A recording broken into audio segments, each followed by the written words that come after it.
రాష్ట్ర ST commission మాజీ సభ్యుడు శంకర్ నాయక్ ను వైసీపీ బహిష్కరించింది. ఇటీవల విజయవాడలోని ఓ వ్యభిచార గృహంలో పోలీసులకు శంకర్ నాయక్ అడ్డంగా దొరికారు. దీంతో శంకర్ నాయక్ ను పార్టీ నుంచి బహిష్కరిస్తూ వైసీపీ నిర్ణయం తీసుకుంది. ఈ మేరకు పార్టీ కేంద్ర కార్యాలయం ప్రకటన విడుదల చేసింది.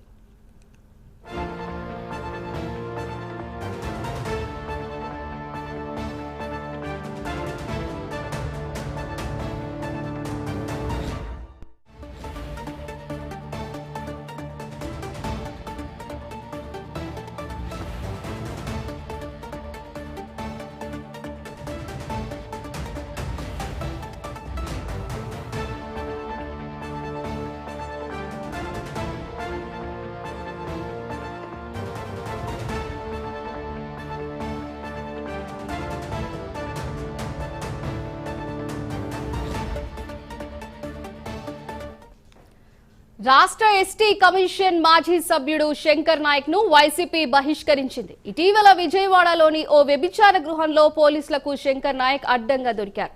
దీంతో శంకర్ నాయక్ ను పార్టీ నుంచి బహిష్కరిస్తూ వైసీపీ నిర్ణయం తీసుకుంది.